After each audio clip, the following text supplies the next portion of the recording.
Hello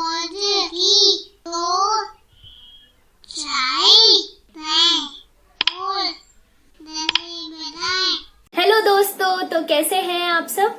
तो आज हम एक नई कहानी पढ़ने वाले हैं और वह ली गई है आपकी पुस्तक रिमझिम कक्षा 3 NCERT से। इस कहानी को पढ़ने से पहले मैं आपसे एक सवाल पूछना चाहती हूँ।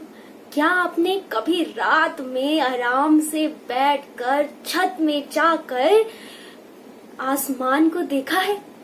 कितना सुंदर लगता है ना रात में आसमान।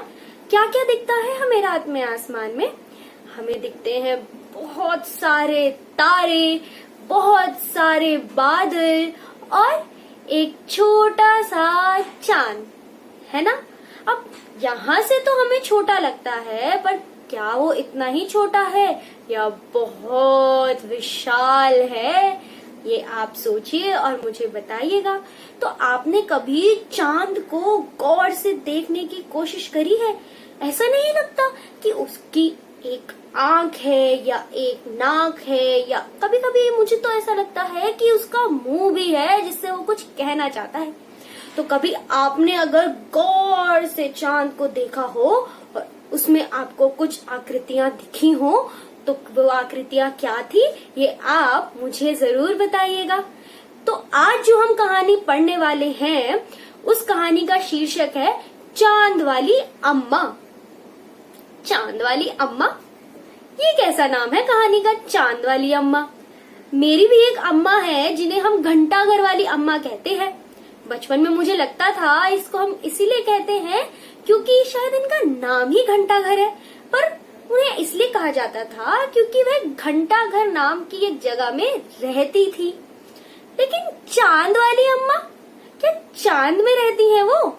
अब ये क्या है ये हमें कहानी पढ़कर ही पता चलेगा। तो चलिए शुरू करते हैं कहानी। तो बहुत ही पुराने समय की बात है। एक अम्मा थी, वह अपने घर में अकेली रहती थी, उनका कोई भी अपना नहीं था। तो इसी वजह से उन्हें सारा काम, घर का सारा काम खुद ही करना पड़ता था। और घर के क्या क्या काम होते हैं, झाड़ू लगाना, पोछा लगाना, खाना बनाना, और क्योंकि वह गांव में रहती थी तो कुएं से पानी लाना, इतना सारा काम उन्हें खुद करना पड़ता था क्योंकि वह बिल्कुल अकेली रहती थी घर में। अब उनके साथ एक दिक्कत हो रही थी बहुत दिनों से कि जब वे अपने घर में झाड़ू लगाती थी तब तक तो सब कुछ ठीक रहता था, पर वे जैसे ही अपने आंगन में आके झाड़ू लगाना शुरू करती थी तो आसमान को शरारत सूझ जाती थी और वह नीचे आके उनकी कमर से टकरा जाता था। फिर क्या, अम्मा को आता था गुस्सा कि एक तो वह इतना सारा काम करे, ऊपर से ये आसमान उन्हें परेशान कर रहा है। तो वह क्या करती थी, आसमान को घूर के देखती थी, और वो जैसे ही घूरे तो आसमान जल्दी से वापस ऊपर भाग जाए। लेकिन फिर क्या वो मान जाता था? बिल्कुल नहीं। अम्मा जैसे ही झुकती थी वह फिर आता और उनपे टकरा जाता।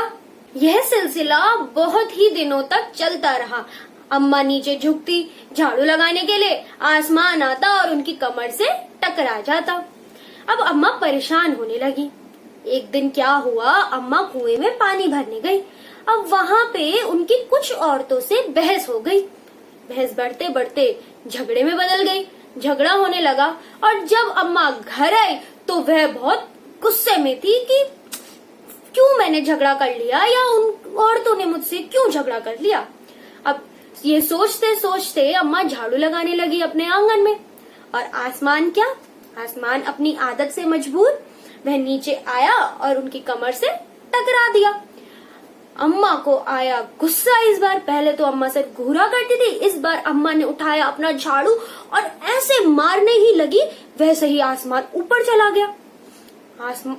आसमान को बहुत ही ज्यादा शरारत सूझ रही थी क्योंकि, तो अम्मा ने सोचा ये अब ऊपर चला गया है, शायद अब ये ना आए, तो वह फिर झाड़ू लगाने लगी। लेकिन फिर क्या आसमान माना? बिल्कुल नहीं। वह फिर नीचे आया और अम्मा की कमर से टकराने लगा। इस बार तो अम्मा ने अपने पूरी जोर से झाड़ू घुमाया और उसको दे मारने की कोशिश करी। जैसे ही अम्मा ने झाड़ू घुमाया, आसमान को सूझी एक शरारत, उसने झाड़ू पकड़ ली और इस बार छोड़ी ही नहीं।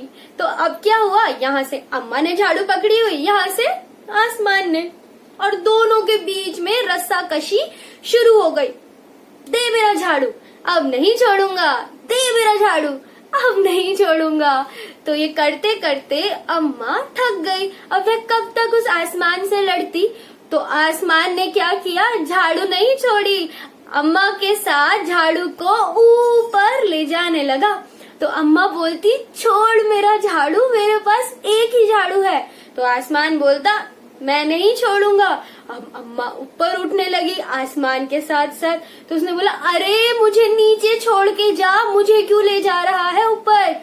तो आसमान कहता, बहुत शौक है ना तुम्हें झाड़ू लगाने का, एक काम करो अब आसमान में झाड़ू लगाना। ये सुनते ही अम्मा डर गई। अब अम्मा आसमान में इतना ऊपर पहुंच चुकी थी कि अब वह झाड़ू नहीं छोड़ सकती थी, वरना वह धड़ाम से गिरती धरती में। तो अब क्या होता, जैसे ही अम्मा ऊपर ऊपर ऊपर ऊपर जाने लगी, उन्हें बगल में दिखा चांद। उन्होंने आओ देखा न ताव, चांद में पैर बढ़ा के वह चांद पर चढ़ के बैठ गई। अब आसमान को फिर शरारत सूझी। उसने सोचा कि अगर मैं अम्मा को चांद से निकालने की कोशिश करूंगा और चांद ने अम्मा की मदद करने की सोच ली, तो फिर तो मैं कुछ भी नहीं कर पाऊंगा, क्योंकि चांद मुझसे ज्यादा ताकतवर है। तो अब मैं एक काम करता हूँ, अम्मा को यहीं छोड़ जाता हूँ। तो आसमान ने झाड़ू छोड़ दी, अम्मा को ना नीचे छोड़ा और ना ही आसमान में लेके गया, उसने उन्हें चांद पर ही छोड़ दिया। अब अम्मा इतना थक चुकी थी कि वे झाड़ू पकड़े हुए आसमान में ही सो गई, और तब से वह अम्मा चांद पर ही रहती है। तो इसीलिए इस कहानी का नाम था चांद वाली अम्मा। तो आज रात में छत पर जाना, या फिर पूर्णिमा के दिन छत पर जाना जब चांद पूरा होता है, और देखना कि क्या आपको वह अम्मा दिखाई दे रही है।